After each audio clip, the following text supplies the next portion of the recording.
The clock struck midnight on March 10, 1919, and New Orleans held its breath. In the French Quarter, shutters creaked against humid winds while gas lamps flickered like dying prayers.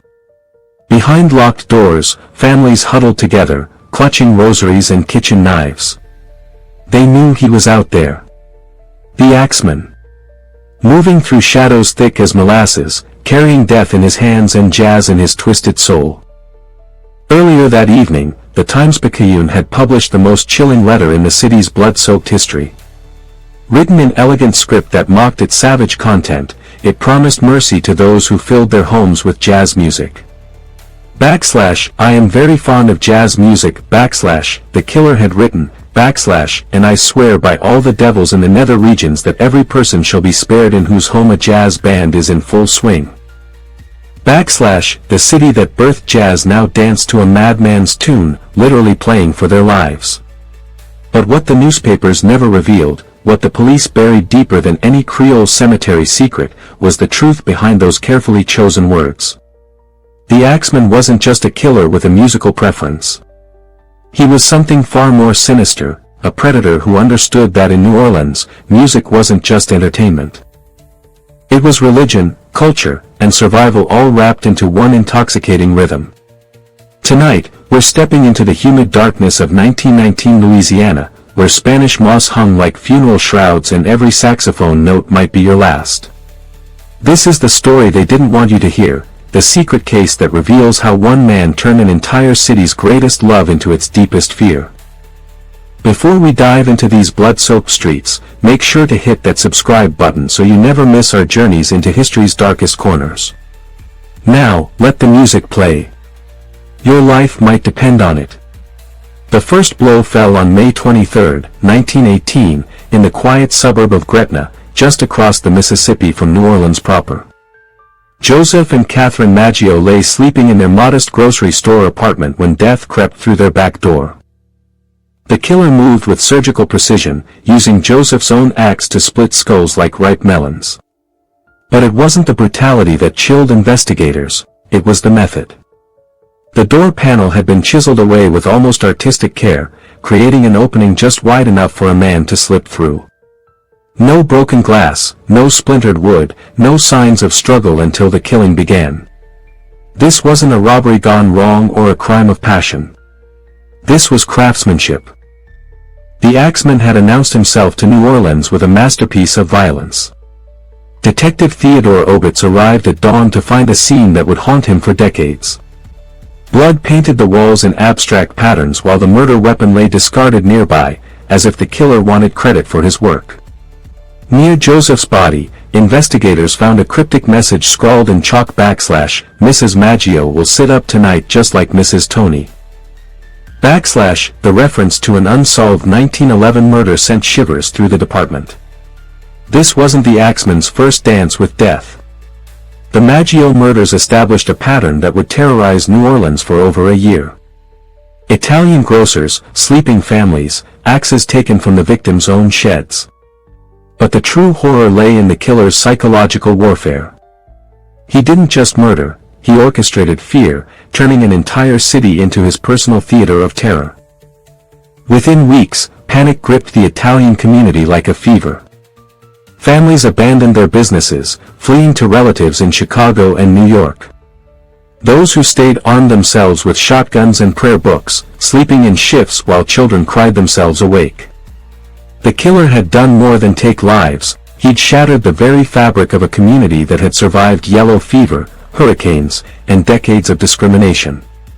By June 1918, the attacks escalated with terrifying frequency. Louis Bessumer and his mistress Anna Lowe became the next victims, though both survived the initial assault. Bessumer, a Polish immigrant who ran a small grocery, awoke to find his skull cracked open like an eggshell. Anna, delirious from blood loss, whispered accusations that Bessumer himself was the Axeman, claims she later recanted, but not before newspapers seized the story like hungry vultures. The press coverage revealed something darker than mere sensationalism.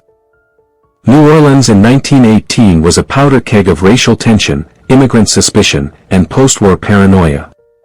The Axeman attacks provided a perfect outlet for these fears, allowing the city to project its anxieties onto a shadowy figure who embodied every nightmare at once.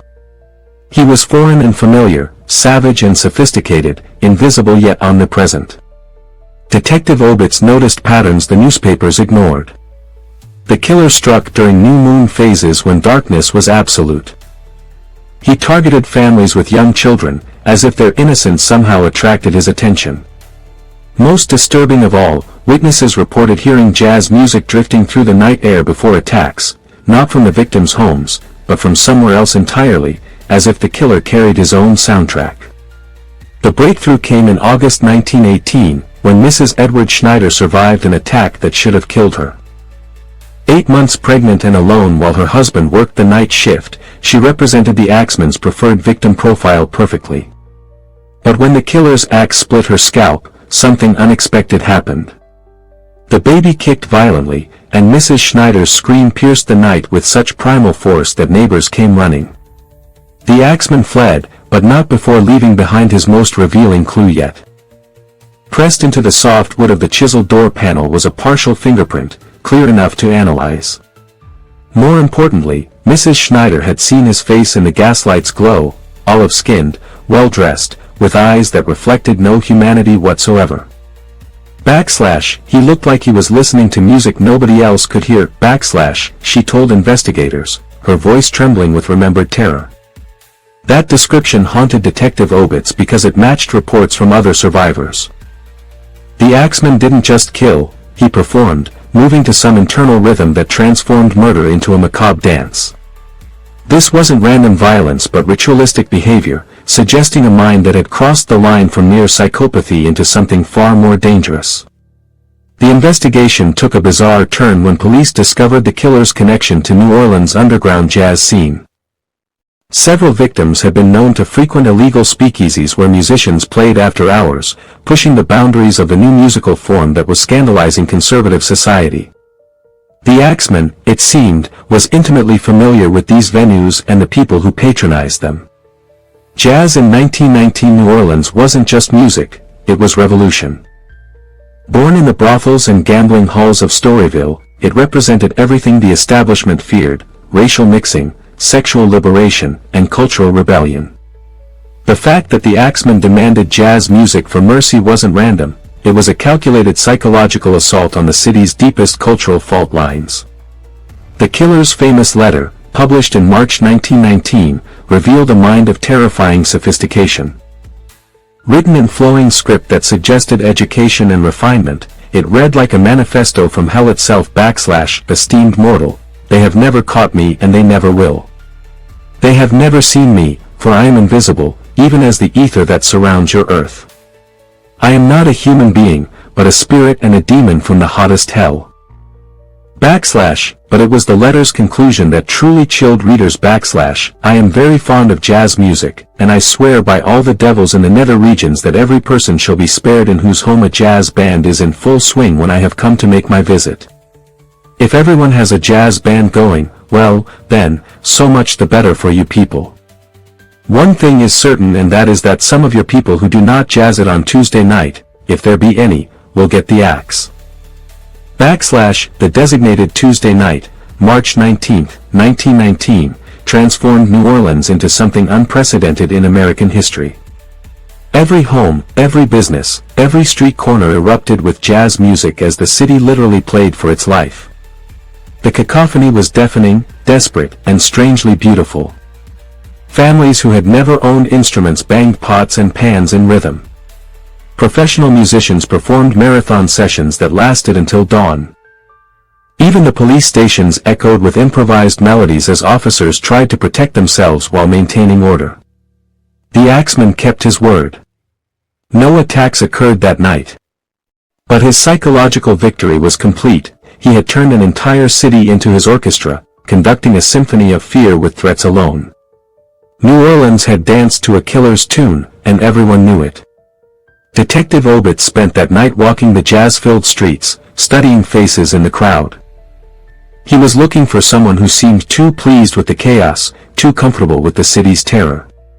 What he found instead was a community transformed by shared fear into something resembling unity. Black and white musicians played together openly for the first time in years. Rich and poor shared instruments and sheet music. The Axeman had inadvertently created what decades of social reform had failed to achieve. But the unity was fragile, built on terror rather than understanding.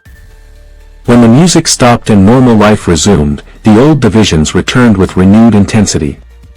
The killer had shown New Orleans its own reflection, a city capable of incredible beauty and horrifying ugliness, sometimes simultaneously. The investigation's most disturbing discovery came through forensic analysis of the crime scenes. The Axeman's attacks followed a pattern that suggested intimate knowledge of his victims' routines. He knew when husbands worked night shifts, when children would be sleeping deepest, when neighbors would be least likely to hear screams. This wasn't random selection, it was careful stalking that could have taken weeks or months for each victim. More chilling still, the killer seemed to understand the psychological impact of his methods. The chiseled door panels weren't just practical, they were theatrical, designed to maximize the victim's terror upon discovering the intrusion. The use of the victim's own axes wasn't convenience but cruelty, forcing families to confront the fact that their own tools had been turned against them. Dr. Joseph Rault, the coroner who examined most of the victims, noted peculiarities in the wound patterns that suggested the killer had medical knowledge. The axe blows were precisely placed to cause maximum damage while avoiding immediate death, prolonging suffering in ways that required anatomical understanding. This man knows exactly where to strike, Dr. Rault confided to Detective Obitz. He's not just killing, he's experimenting, the experiments extended beyond physical violence into psychological torture. Survivors reported that the Axeman seemed to enjoy their fear, taking time to study their faces before striking. He moved through homes with casual familiarity, sometimes pausing to examine family photographs or personal belongings. This wasn't hurried violence but leisurely sadism, suggesting a personality that derived pleasure from the entire experience of terrorizing victims. The killer's knowledge of jazz culture proved even more extensive than initially suspected. Investigation revealed that he had attended numerous performances at venues throughout the city, always alone, always watching the crowd more than the musicians. Several performers remembered a well-dressed man who requested specific songs, always pieces with complex rhythms that seemed to entrance him completely. Louis Armstrong, then a young cornet player in Kid Ory's band, later recalled seeing the same mysterious figure at multiple venues. He never clapped, never smiled, never moved except to tap one finger against his leg, Armstrong remembered. But his eyes. His eyes followed every note like he was memorizing the music for something else entirely, something else became clear when investigators discovered the killer's practice sessions. In an abandoned warehouse near the docks, police found evidence of ritualistic behavior that chilled even hardened detectives. Chalk circles drawn on the floor, sheet music scattered around makeshift altars, and most disturbing of all, practice marks on wooden posts that matched the precision of the door panel chisel work. The Axeman had been rehearsing his crimes like a musician preparing for performance. Each attack was a recital, each victim an audience for his twisted artistry. The jazz music wasn't just a psychological weapon, it was his inspiration, the rhythm that guided his movements and the melody that accompanied his madness. The investigation reached its climax in October 1919, when the killer made his final, most audacious attack. Mike Pepitone, a prosperous grocer with a large family, became the Axeman's last victim in an assault that broke every established pattern. Instead of the careful door panel work, the killer smashed through a window. Instead of surgical precision, the attack was frenzied, almost desperate. Instead of escape into darkness, he fled in broad daylight, seen by multiple witnesses. Mrs. Pepitone's description of her husband's killer differed significantly from previous accounts. This man seemed younger, more agitated, lacking the cold calculation that had characterized earlier attacks. Detective Obitz suspected they were dealing with a copycat, someone inspired by the original Axeman's notoriety but lacking his twisted sophistication. The theory proved correct when Mrs. Pepitone traveled to Los Angeles in December 1920 and shot a man she identified as her husband's killer. Joseph Mumford, a career criminal with connections to New Orleans' underworld, died on a California street corner, taking whatever secrets he possessed to his grave. But Mumford's criminal history suggested he was exactly what Obit suspected, an opportunist who had capitalized on the original Axeman's reign of terror. The real Axeman, the architect of New Orleans' nightmare, simply vanished. Like a jazz melody that fades into silence, he disappeared from history as mysteriously as he had emerged. Some investigators believed he died in the 1918 influenza pandemic that claimed thousands in New Orleans.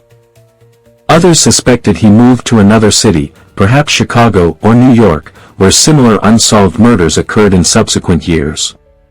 But Detective Obits, who spent the rest of his career studying the case, developed a different theory. He believed the original Axeman achieved something more valuable than mere survival. He had transformed himself from killer into legend, from criminal into cultural force. The letter demanding jazz music wasn't just psychological warfare, it was the killer's masterpiece, a final performance that would echo through New Orleans history long after his physical presence disappeared. The Axeman's true legacy wasn't the lives he took but the culture he changed. Jazz music, already controversial in conservative circles, gained new legitimacy through its association with survival. The night of March 19, 1919, when the entire city played jazz to save itself, became a foundational myth for the musical form that would eventually conquer the world. Musicians who performed that night spoke of it for decades afterward as a transformative experience. The desperate, communal music-making broke down barriers that had seemed permanent, creating artistic collaborations that might never have occurred otherwise. The Axeman had inadvertently midwifed jazz music's evolution from local curiosity to global phenomenon. The psychological impact proved equally lasting. New Orleans developed a relationship with fear that was uniquely its own, not the paralyzing terror that destroys communities, but a defiant creativity that transforms threat into art. The city that survived the Axeman learned to dance with danger, to find rhythm in chaos, to make music from madness. Modern criminologists studying the case have identified the Axeman as one of America's first true serial killers, predating more famous cases by decades.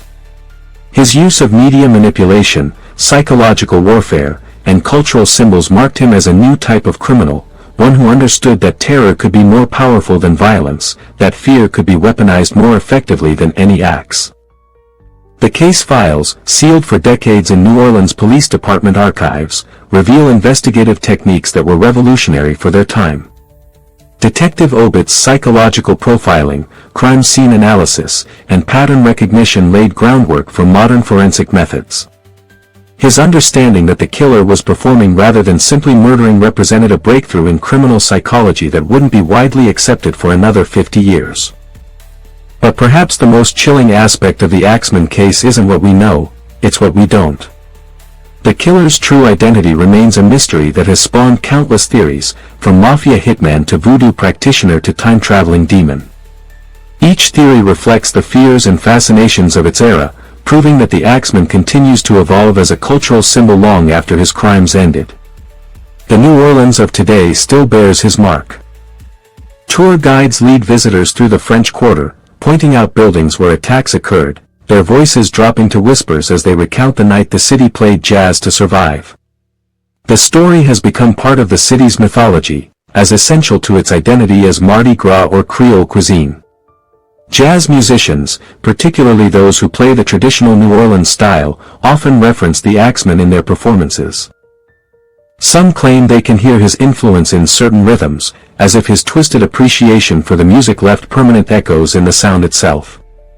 Whether this is artistic interpretation or something more sinister remains a matter of debate among those who take such things seriously.